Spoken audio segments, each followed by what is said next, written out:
you know, and I say this all the time. It's like who I am inside the cage. Like I'd be looking at my fights, and I'm like, oh my fucking god, I did that. Like damn, I'm fucking badass, you know.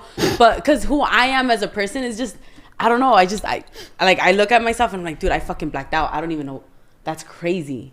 I don't know how to explain it. I know exactly what you mean. He would never know what you mean. I know exactly what you mean. You know what I mean? Yeah, I know exactly what you mean. So have you always been like that? Like when it comes to fighting? Like you go in there and you like turn into a different person? Yeah. I almost like go into like this tunnel vision, and then I'm that person for those 15 minutes. And when I come out and I look at the footage the next day, I'm just like, fuck, like damn. Like I belong there. Like holy shit. When you was a kid, did you grow up thinking like, oh, I'm gonna be a fighter, or did you have never. I had 3 big brothers. They like sheltered me to the point where like I couldn't have any friends.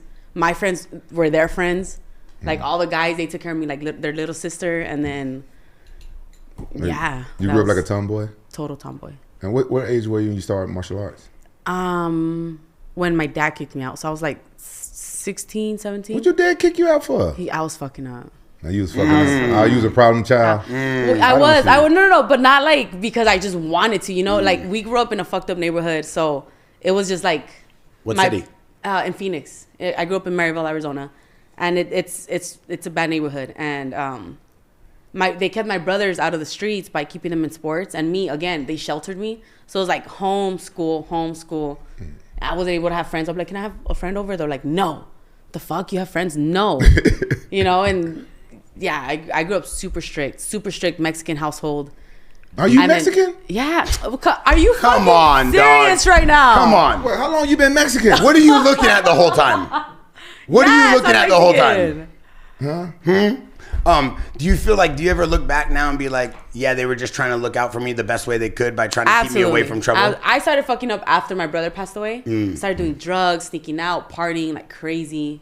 Yeah, I was fucking up. I would have kicked your ass out too. Yeah, they fucking kicked me out. And then me, I was like, bye.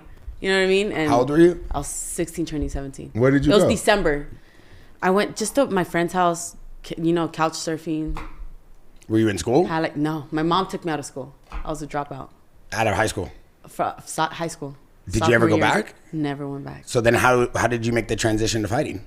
I was working at what was called at the time the Lion's Den. With Ken Shamrock? You was working with Ken Shamrock? Yeah, Ken and Scott Peters.